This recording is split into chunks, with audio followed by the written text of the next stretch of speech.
আসসালামু আলাইকুম।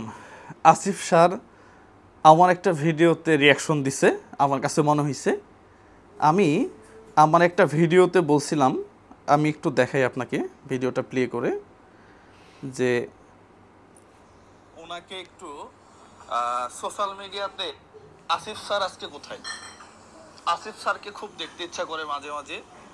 ওনাকে একটু সোশ্যাল মিডিয়াতে যখন উনি কথা বলে, ওনার কথাগুলো আমার খুব শুনতে ইচ্ছা করে। এই সরকার কি ব্যর্থতার পরিচয় দিচ্ছে? আচ্ছা, আমি বলছিলাম যে আসিফ স্যার কোথায়, এই সরকার কি ব্যর্থতার পরিচয় দিচ্ছে, এই সরকার কি হোমিওপ্যাথির মতো কাজ করতেছে কিনা।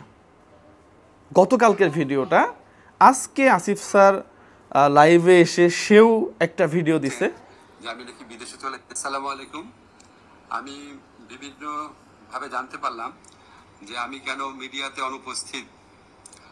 এটা নিয়ে সোশ্যাল মিডিয়াতে বিশেষ করে বিভিন্ন জল্পনা কল্পনা হচ্ছে এবং কেউ কেউ এই ধরনের আজগুবি কথাও বলছেন যে আমি নাকি বিদেশে চলে যাচ্ছি।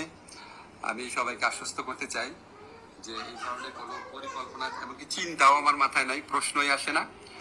আমি মনে করি এই ধরনের গুজব, গুঞ্জন এবং আজগুবি বিভিন্ন তথ্য যারা ছড়াচ্ছেন, এটা হচ্ছে আজকে ছাত্র জনতার যে ঐতিহাসিক জুলাই বিপ্লবের মাধ্যমে আজকে যে জনগণের প্রত্যাশা সৃষ্টি হয়েছে, সেটাকে বিভ্রান্ত করা এবং জনমনে অহেতুক প্রশ্ন সৃষ্টি করার একটা অসৎ উদ্দেশ্যে করা হচ্ছে। আপনারা কেউ বিভ্রান্ত হবেন না। আমি কয়েকদিন আগেও পত্রিকাতে ইন্টারভিউ দিয়েছি, তবে এটা ঠিক আমি একটু মিডিয়াতে কম আসছি কারণ আমার অনেক কাজ। আসিফ স্যার যেটা বলতেছে মূল ব্যাখ্যা হলো যে আমরা যারা জানতে চাচ্ছি, আমি আমার কথা যদি বলি, আমি আমার ভিডিওতে একেবারে ক্লিয়ার কাট বলছি যে আসিফ স্যার কোথায়, আসিফ স্যারকে দেখতে ইচ্ছা করে, এটা আমি স্বীকার করতেছি। এবং আমি এটাও বলছি যে এই সরকার কি হোমিওপ্যাথির মতো কাজ করতেছে কিনা, যে একেবারে স্লো কাজ করতেছে কিনা। ঠিক সেই অবস্থায় পরের দিনই আসিফ স্যারও একটা ভিডিও তার পেজে বলেন, এটা আমি ইয়া থেকে দেখলাম, একটা সোশ্যাল মিডিয়া থেকে দেখলাম, বাংলা ভিশন, হয়তো উনি ওনার পেজেও দিচ্ছে, আমি খেয়াল করি নাই। উনি 5 ঘন্টা বা 6 ঘন্টা আগে মনে হয় মেবি এই ভিডিওটা দিছে। আমার প্রশ্ন হইল, আসিফ স্যার বলতেছে এটা গুজব, এটা অসৎ উদ্দেশ্যে সারানো হয়েছে। একেবারে ক্লিয়ার করে দেই বিষয়টা, এই দেশটা স্বৈরাচারের হাত থেকে মুক্ত হওয়ার পরে সাধারণ মানুষ, ছাত্র সমাজ আপনাদেরকে একটা দায়িত্ব দিছে এই দেশটাকে পুনর্গঠন করার জন্য।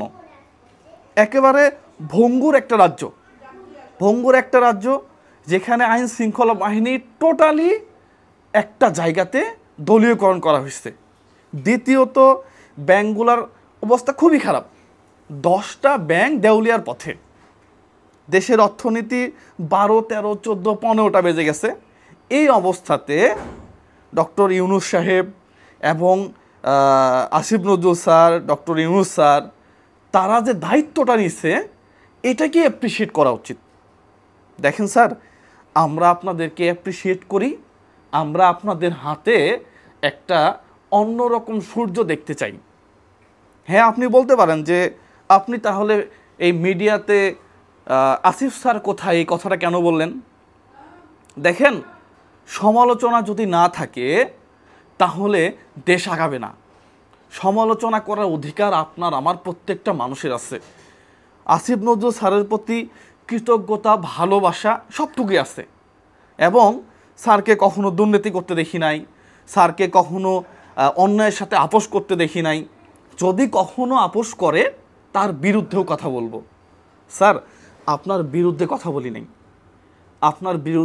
বলি নাই, আপনার মনে কষ্ট দেওয়ার জন্য কথা বলি নাই। আমরা চাই আপনাদের হাত ধরে এই সমাজটা, এই আইন শৃঙ্খলা বাহিনীটা আবার সুন্দর করে দাঁড়াক। স্যার, আপনি স্যার অনেক দিনই অ্যাবসেন্ট ছিলেন, আপনাকে দেখা যাচ্ছিল না। এদিক দিয়ে রাস্তায় আমি যখন বেরোই, আমার তো অত বড় জায়গাতে জ্ঞান নেই। রাস্তায় দেখি অটো, ভ্যান, রিক্সা, একটা বিশৃঙ্খল অবস্থা। পাশাপাশি মিডিয়াতে দেখি পুলিশ এখনও পুরোপুরি অ্যাক্টিভ না। হ্যাঁ স্যার, অনেক জায়গাতেই সমস্যা ছিল, যেগুলো আপনারা কাজ করতেছেন, স্যার পরামর্শ দেওয়ার অধিকার তো আমাদের আছে, পরামর্শ দেওয়ার অধিকার আছে। পাশাপাশি স্যার আপনাদের উপরে একেবারে 100% বিশ্বাস আছে।